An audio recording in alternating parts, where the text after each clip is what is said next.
Difícil mesmo. Olha, como prometido, vamos conversar aqui com a doutora Maria Sanali, está conosco aqui nos estúdios, pesquisadora responsável por um estudo super importante, gente. Como eu disse antes no nosso intervalo ali, estudo desenvolvido aqui em Natal, investigando um novo tratamento para prevenção e redução de infarto do miocárdio e acidente vascular cerebral isquêmico.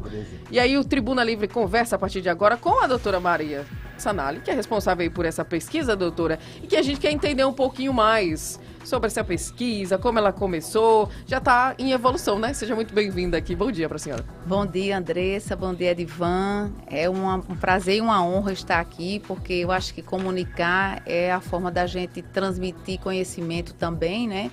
E é super importante. Mas só pegando um item que vocês estavam falando e já entrando no assunto, porque a gente veio falar aqui sobre um estudo de infarto. Sim. E vocês colocaram aí a questão do transporte, né? Toda essa coisa de estresse, pegar ônibus, tudo passagem. Que vem acontecendo aqui na nossa capital desde a última semana, né, doutora? Exatamente. Além da violência, tudo isso, né? Então, está aí um estudo recente, feito na China. Olha! Feito na China. Eles fizeram uma evolução de milhares de pessoas para ver quais são os principais fatores de risco para infarto. E acredite que o barulho entra como fator de risco. Então, pessoas que trabalham com muito barulho gera muito estresse. Então, o barulho, a questão do estresse do transporte coletivo junto com a poluição. Vai morrer, gente. Exatamente. Então, é isso aí, Edvan. Então, o barulho, a poluição, hoje já são considerados fatores de risco para doença cardíaca, doença coronariana, para infarto.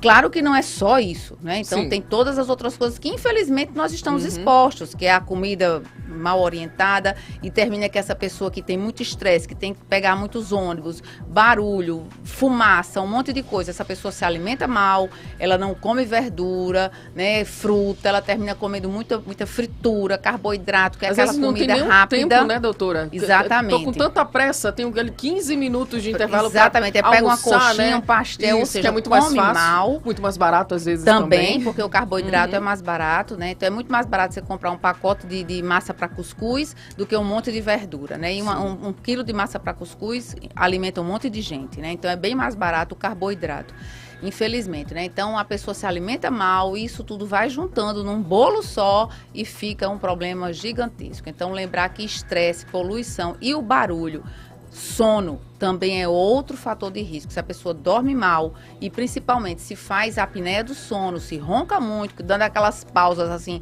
que quem tá do lado pensa que a pessoa morreu. Chega logo, dá um susto. Aí a outra pessoa que morre do coração assustada, né?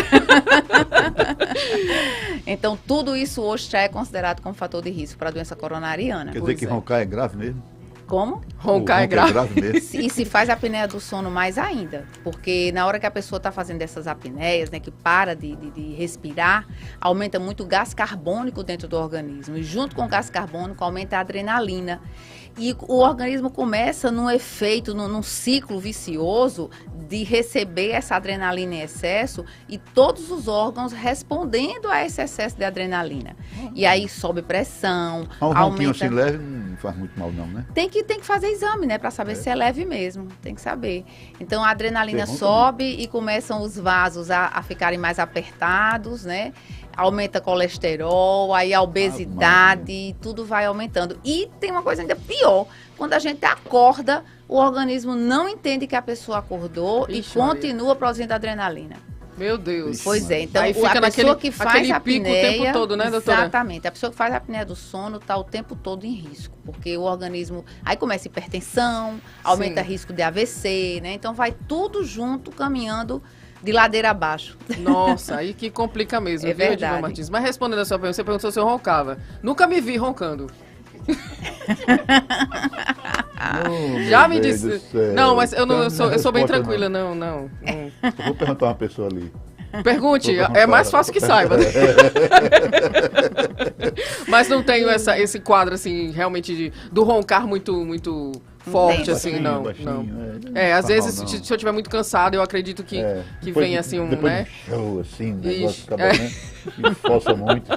câncer. Mas assim, a apneia, essas coisas realmente não tenho, não, graças a Deus. Que tem que ter rouca bem assim, cuidado. igual um dragão que ninguém escuta, não sei o quê, isso é complicado. E tem né? tratamento, E né? continuamente, Pois é. né? O importante é E que tem continuamente. tratamento. Mas, Exatamente. doutora Sonali, realmente o infarto do miocárdio, ele tem números e estatísticas expressivas de morte. E o AVC também tem afetado muitas pessoas e parece que agora, ultimamente, eu não sei se é por conta da Covid, tem alguma ligação com consequência da Covid, tem afetado pessoas de baixa idade, né? Pessoas jovens, né? De 30 e poucos anos. Parece que o índice nessa faixa etária tem aumentado. E vocês estão fazendo aí uma pesquisa, testando aí uma medicação nova. O que é que isso realmente é uma coisa importante, porque é um exército de pessoas que tem problemas de coração, e por todos esses fatores que a senhora acabou de relatar, né? O sono, alimentação, falta de exercício físico, enfim, essa série de fatores que a gente já conhece, mas é tão difícil de você se organizar, né? Na alimentação, na bebida, no sono e também no exercício físico, né? Qual é a novidade desse estudo? Bem, primeiro só confirmando o que você acabou de falar, que infarto parece que está acontecendo em pessoas mais jovens, é verdade. Então, a gente tem, antigamente, 30 anos atrás, a gente só recebia paciente infartado idoso, 70, 80 anos. Hoje não. É uma raridade chegar um idoso infartando. A maioria das pessoas tem menos de 60 anos de idade. E isso é no mundo inteiro, não é só aqui não, é no mundo inteiro. E não foi com a Covid, já vinha. Sim. Então, isso é fruto de tudo isso que a gente falou. Você já apontou muito bem aí. Todos esses fatores de risco incontroláveis. E que é de estranhar, porque se a gente sabe que o fator de risco existe, por que a gente não tenta resolver? Na realidade, o que eu acho que falta também é um pouco de foco, né? As pessoas focarem na atividade física, qualquer que seja. Tirar 30 minutos, eu sempre falo isso, olha, você chega em casa... Se você observar bem, a gente fica ali coisa de 1 hora só rodando sem fazer nada, né? É uma Senta besteira, no sofá, outra, doutora. senta no sofá, assiste televisão. Fica vendo televisão ali Pega, uma meia pega hora, um pão né? pra comer, né? Assim, a primeira coisa que a gente faz é um pão com manteiga, né? Bolinho. Então, bolinho, o que tiver na frente. Então, nessa 1 hora que você ficou ali, você já podia ter feito atividade física 1 hora. Você podia ter caminhado até o trabalho, saído mais cedo um pouco. Ou seja, jeito para conseguir fazer atividade física tem. O que falta é as pessoas focarem, né? Então... Eu acho que não é falta de tempo, eu acho que falta foco mesmo. Na pessoa quer, né? A gente tem tempo Exatamente. pra tudo, doutora, e na alimentação, é um pouco complexo, né? Mas eu ainda acho que se as pessoas pudessem, para quem pudesse, levar a comida de casa, seria mais saudável e melhor do que comer na rua. Porque fatalmente na rua a comida, a fritura é completamente diferente, né? Os produtos que se usam, né? Uma série de coisas. Então eu acho que se as pessoas preconizassem levar a comida de casa, talvez fosse mais saudável, né? E o resto é o esforço mesmo, tem que ser focar perseverança, né? Com relação ao protocolo de pesquisa, infarto sempre está na crista da onda, né? Como diria talvez aí Erasmo Carlos. Então, infarto sempre é um assunto que instiga e que a gente tem que ficar, todo mundo presta atenção, porque é a doença que mais mata ainda é o infarto. E mais mata também entre as mulheres. Então, a gente no mês das mulheres, é bom lembrar que as mulheres também morrem mais de infarto do que câncer de mama. E falta no Brasil políticas específicas, como tem para câncer de mama, ter também para infarto. A sociedade da qual eu sou especialista, que é a Sociedade Brasileira de Cardiologia Intervencionista, tem um programa atualmente, né, uma campanha que intitulada Mulheres Também Infartam. E, ou seja, a gente tem que divulgar, falar, para que as mulheres também se conscientizem disso, de que estão em risco, principalmente quando entra na menopausa. A mulher, quando ela entra na menopausa, aumenta muito o risco, porque cai os estrógenos. E o estrógeno é um hormônio que ele funciona como proteção para a gente. Então, a mulher que entrou na menopausa, tenha cuidado. A mulher que teve, isso que eu vou falar na gravidez, que teve pré-eclâmpsia, eclâmpsia, diabetes gestacional, parto prematuro, placenta prévia, todas essas intercorrências da gravidez, elas, no futuro, quando essa mulher chega na menopausa, quem teve isso na gravidez tem mais risco de ter doença coronariana. Isso porque todas essas doenças, elas se iniciam por dentro dos vasos, no endovascular que a gente fala. Então, fatalmente, um descolamento de placenta, um parto prematuro, a eclâmpsia ou a pré-eclâmpsia, ela tem uma origem nos vasos que estão alimentando a placenta também. E isso é tudo uma coisa só, né? Sim. Vaso é vaso, a gente tem no corpo inteiro. Exatamente. Então, aquele risco se perpetua, né? A mulher que tem diabetes gestacional, ela tem um maior risco de ser diabética depois. A mulher que tem eclâmpsia tem mais risco de virar hipertensa. Então, essas pessoas têm que ter muito cuidado.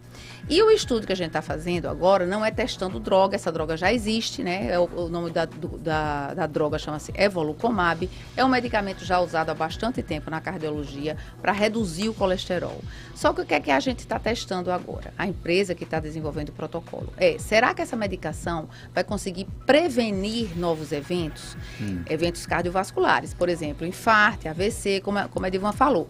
Então, na realidade, esse estudo é direcionado para as pessoas que infartaram recentemente. Tem que ser um infarto bem precoce, até estourando no máximo 10 dias. Olha. Então, se quem está ouvindo sabe de alguém que teve um infarto, teve internado, passou por uma angioplastia, né, que é o mais comum, e está dentro dos 10 dias, o Instituto Athena tem esse protocolo. E aí serão 4.000 pessoas no mundo, metade, 2.000 vão tomar a injeção, e as outras 2.000 não vão tomar a injeção. Então, doutora, essa é uma pesquisa mundial? Mundial, é no mundo inteiro, certo? E aí a gente vai observar durante 3, 4, 5 anos como é que essas pessoas vão evoluir. Será que quem tomou o medicamento vai ter menos chance de infartar de novo, de ter um AVC? Versus quem não está tomando, é isso que a gente quer responder. É se uma redução bem grande mesmo do colesterol, num prazo bem precoce após o infarto, se essa queda abrupta do colesterol que esse medicamento provoca é capaz de prevenir, porque na realidade não é só o tanto de colesterol estar alto, é se esse colesterol não está estragado. Às vezes, na maioria das vezes, a pessoa infarta e o colesterol dela está normal, mas ele está estragado. Eu falo assim para as pessoas que estão nos ouvindo entenderem melhor. O que seria isso, O que seria isso? Então, a molécula do colesterol ruim, que é a molécula do colesterol LDL, ela está cheia de substâncias tóxicas que vão estimular a formação da placa que vai obstruir as artérias do coração. Então, mesmo numa quantidade que não é elevada, mas ela está estragada, ela está inflamada. Sim. E aí predispõe à formação de placas de gordura. E tem mais uma coisa que agora no Congresso Americano de Cardiologia e aqui no Congresso Brasileiro de Cardiologia ano passado a gente viu muito, é que a doença de Alzheimer, né, a demência senil, a doença de Alzheimer, ela tem um início, não é nos microvasos, mas sim nos grandes vasos. A doença começa nos grandes vasos e vai infiltrando para os pequenininhos. Porque a gente poderia pensar que seria o inverso, mas não. Então, essa pessoa que tem já uma doença estabelecida nas artérias, por exemplo, que já tem infarto, que já fez angioplastia, que já fez ponto de safena, ou que é diabético, essa pessoa tem uma tendência maior a ter doença nos grandes vasos. E com o envelhecimento, essa doença caminha para os pequenos vasos. E é um dos fatores que podem precipitar uma doença de Alzheimer.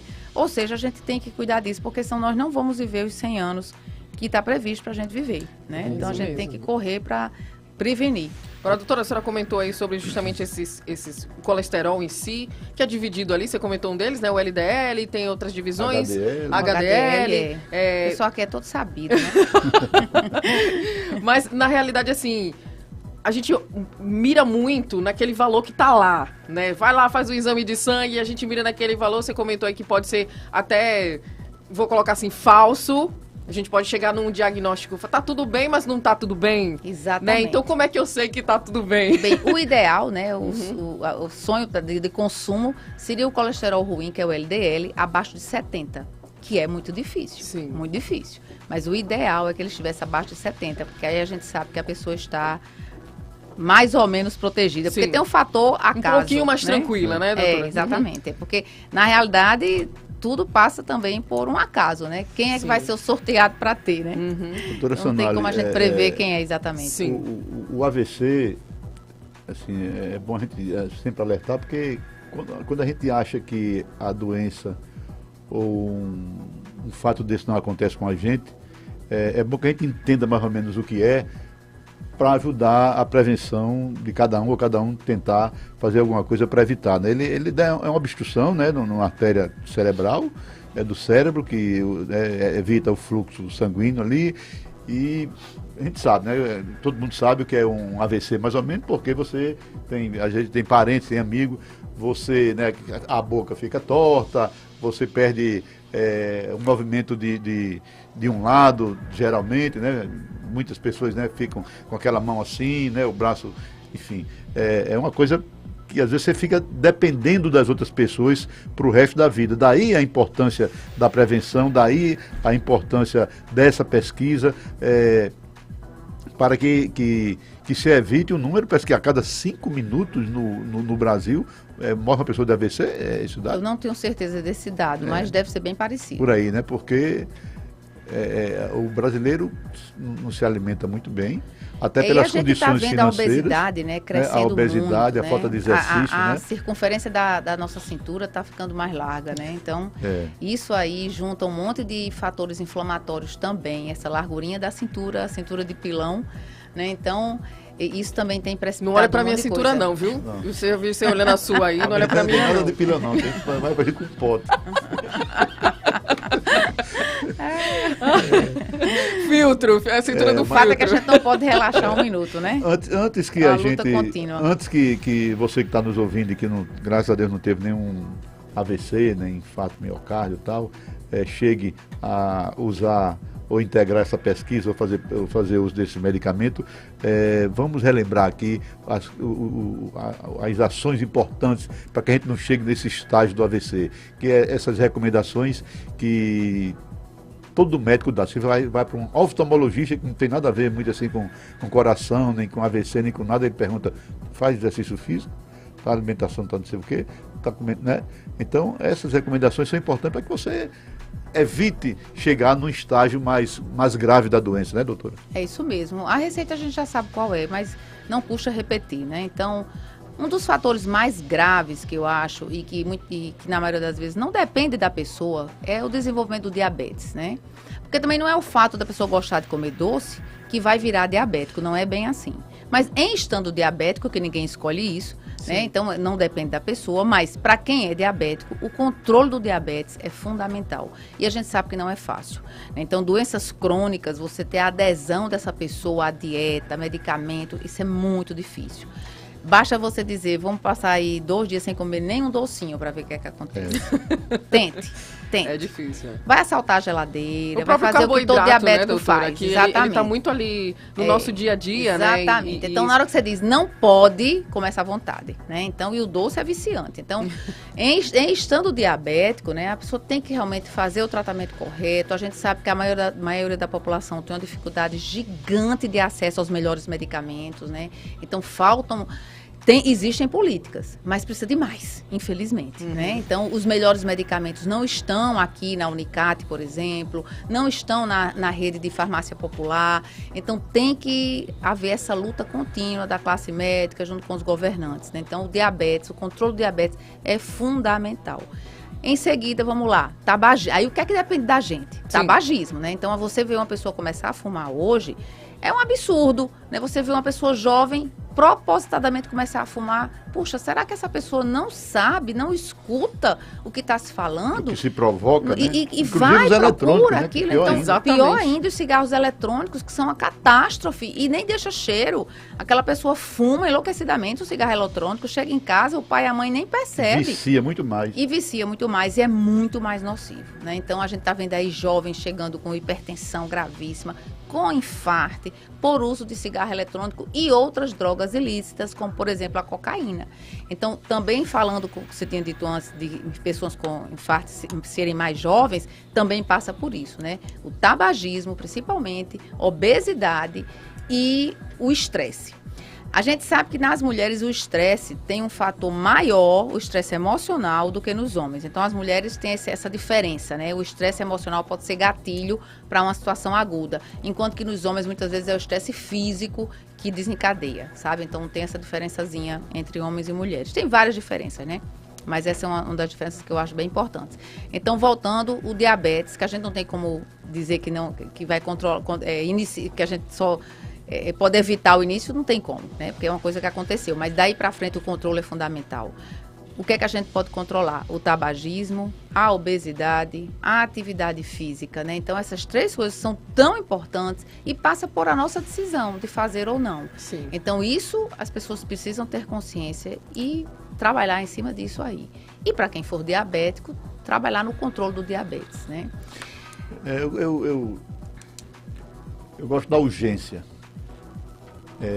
A gente não sabe quando vai ter um AVC, mas ele chega. Eu queria que a senhora me explicasse como é que ele chega, com quais sintomas e qual é a providência principal, imediata que você deve ter. Parece que quanto mais você demora, mais a doença progride e a cura também fica mais doença, fica mais difícil, né? Uhum. Fica mais distante. E você teria que correr para o hospital. Quais são os sintomas? Uma tontura, um braço que fica meio dormente. Uhum.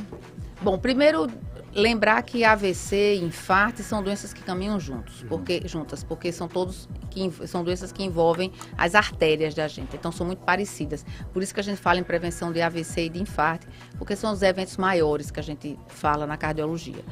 Pois bem, então como é que aparece o infarto e como é que aparece um AVC? Na maioria das vezes, esses eventos não são super agudos. Sempre deram um sinalzinho e a gente não valorizou. Tem uns até que são imperceptíveis, né? Tem, mas sempre tem uma coisinha, né? Então, que a pessoa não entendeu que aquilo era um sintoma, né? Que você releva. Exatamente. Então, vamos falar de coração e em seguida de cabeça, né? Do AVC. Coração, por exemplo, os sintomas. Dor no peito, que é clássica, né? No meio do peito ou do lado esquerdo, apertando, queimando. Se essa dor está demorando mais do que 10 minutos, uma dor contínua, corra. Porque uma pontada, uma fisgada, isso não é nada. Praticamente 100% de chance de não ser nada. Porque para uma dor cardíaca ser de fato de origem cardíaca, ela segue uma sequência que não dá para ser numa pontada, não dá para ser numa fisgada, mas pode ser numa facada, mas uma facada entrando devagar. Uma facada rápida pode não ser nada, mas uma faca que entra devagar, aquela sensação da faca entrando... Nossa! Entrando devagar... Dá agonia só de imaginar. Só de imaginar. Essa pode ser o infarto e pode ser coisa pior, como, por exemplo, dissecção de aorta, que é uma coisa gravíssima que pode acontecer. Uhum. Pois bem, então, dor no peito, em aperto, queimando, passando para os ombros, passando para o queixo, até para as orelhas, né, para o lobo da orelha, descendo para os braços, às vezes fica até no punho, aquela dor apertando. Então, qualquer coisa, se eu falo em todo lugar que eu vou, qualquer dor entre o nariz e o umbigo pode ser o infarto. Então, envolve isso, os braços também. Então, muitas vezes a pessoa sentiu isso e não valorizou. Hoje mesmo atendi um senhor assim, que vinha tendo uma dor, mas achava que não era nada, até que de repente a dor foi grande, ele chegou no hospital e felizmente conseguiu ser atendido, fez angioplastia, etc. Uhum. Com relação ao AVC, às vezes a pessoa começa com uma dor de cabeça, às vezes o paciente relata esquecimentos súbitos, fica desorientado, não acerta falar, que dura aí uma meia hora, fica meio bobo ali um tempinho, depois desaparece, ninguém percebeu, ou a pessoa teve uma desorientação súbita, que fica sem saber onde é que está, falando bobagem, ou então um desequilíbrio, a pessoa fica com uma tontura grande que você não consegue se conter de jeito nenhum, às vezes isso é um AVC também, dor de cabeça intensa, né? Então, na realidade, eu acho assim, que se a pessoa está sentindo uma coisa que não está entendendo, é melhor que vá para o hospital, né? Não adianta a gente ficar querendo adivinhar. Sem dúvida. Tem que ir para o hospital, porque AVC, eu acho que AVC e coração e infarto são muito traiçoeiros, muito traiçoeiros. E às vezes o sintoma é uma coisa completamente diferente e era aquilo e ninguém estava entendendo. Com relação ao AVC, principalmente quem mora só, né? A gente hoje vê a realidade de muitos idosos morando sozinhos. E às vezes a pessoa passa mal e fica lá a noite toda, passando mal, sem socorro. Então, quem tem idoso tem que ter esse cuidado, né? O idoso não deve ficar só. Pessoa 80 anos morando sozinho, absolutamente. Pelo menos à noite ter alguém, ou ter uma chave que fica com alguém, ou alguma forma de um botão do pânico, sei lá, para pedir socorro, né? Porque, como você bem colocou, Edivan, para coração, para infarte, o ideal é que a gente possa intervir, quer seja fazendo angioplastia ou dando um medicamento chamado trombolítico nas 3 primeiras horas. Isso é o ideal, é o sonho de consumo. Nas 3 primeiras horas, porque nessas 3 primeiras horas a chance do músculo do coração estar sofrendo é menor. Passado 3 horas, é uma progressão rápida de piora. O músculo do coração vai deteriorando rapidamente. Mas até 12 horas do início da dor, ainda existe possibilidade da gente recuperar esse músculo. Então, é importante que a pessoa vá para o hospital o mais precoce possível. E aí, eu também faço a seguinte brincadeira. Tá sentindo a dor no peito, tá com medo, acha que é um infarto, a dor não passa. Então, existe o remédio milagroso, que é o AS, o aspirina, o ácido acetil salicílico, né? Então, eu brinco, se eu tivesse, eu falo assim, se dissesse assim, o mundo se acabou, você vai recomeçar o mundo, o que é que você levava? Eu falo 3 AS. É bom andar com um ASzinho, então, né? No bolso. Eu levava 3 AS, porque se eu tivesse uma dor no peito forte, o ácido acetil salicílico, o AS, é o único medicamento que, se você fizer nos primeiros 15 minutos de um infarto, pode reverter. Imagina, né? Então, dá para começar o mundo com 3 AS perfeitamente. E se for errado, também não faz mal, não, né? 3 AS passa dor de cabeça, né? Pois bem, então, a aspirina tem essa capacidade, né? O ácido acetil salicílico. Então, de infarto seria isso. O ideal até 3 horas, mas até 12 horas tá bem, tá? Dá pra gente recuperar o músculo e a pessoa sair bem, sem grandes cicatrizes. Já do AVC é pior, são 4 horas.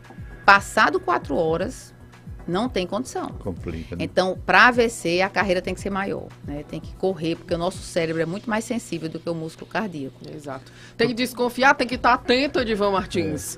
E olha, doutora, só pra gente fechar aqui, eu tenho os dados aqui para quem quer ser voluntário, né? Tem ali, né, um protocolo. Exatamente, pronto. Protocolo a ser seguido. Muito obrigada, Edivan. Pois é. E aí, ó, para você ser voluntário, nessa pesquisa que a gente está comentando aqui, o paciente precisa ser maior de 18 anos, ter sofrido um infarto recentemente e estar de alta há, no máximo, gente, 9 dias, como a doutora comentou aqui no início da nossa entrevista. E, além disso, é preciso ali ter uma cópia do prontuário da internação. Os voluntários serão acompanhados pelo centro de pesquisa durante 3 anos, período no qual receberão ali a medicação em estudo, que é legal também, vai receber todo um aparato ali, um apoio, né, doutora? Como é que eu faço? Tô aqui dentro desse quadro. Como é que eu faço para entrar em contato com vocês? Telefona para a gente, já marca a consulta. No 999-920089. Instituto Atena, bem fácil, ali na Floriano Peixoto, atrás da Catedral. Maravilha. Repete, por gentileza, doutora. Então, 999-920089. Muito bem. Se você, de repente, sofreu aí, né, um infarto, quer contribuir, se você conhece alguém que sofreu nesses 9 dias aí, vai lá, liga para o Instituto Atena, para que você seja atendido aqui pela doutora, né, que está lá também. Vai parte de lá. Dos pecados e vai para lá. Na pior das hipóteses, reza. Doutora Maria Sonali Paiva, muito obrigada, viu, doutora, pelos seus esclarecimentos. A gente espera que a pesquisa flua, que ela traga benefícios aí, não só aqui para o nosso Rio Grande, mas para o mundo como um todo, né? Afinal de contas, é uma pesquisa mundial. E parabéns aí pela iniciativa. Espero que com a nossa dica aqui, muitos voluntários possam participar e contribuir também. Exatamente. Muito obrigada a vocês. E só uma lembrança para que a gente também procure ter um equilíbrio emocional, né? Porque cabeça, coração e corpo. Então, esse eixo, a gente tem que lutar para que essas 3 entidades fiquem alinhadas do ponto de vista do equilíbrio emocional, para que a gente possa ter uma vida mais tranquila, apesar de todas as dificuldades, né? Exato, mas de alguma forma a gente buscar esse equilíbrio, porque esse equilíbrio, ele tem que andar em paralelo a todos os estresses, a tudo que todo mundo passa. Não é uma vida santa.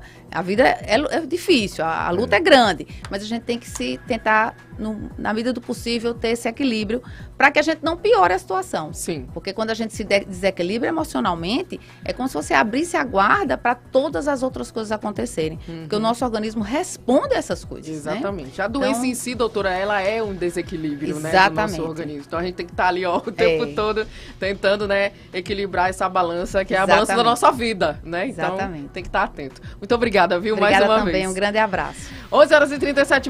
Vamos para o nosso intervalo comercial. Ricardinho, por favor.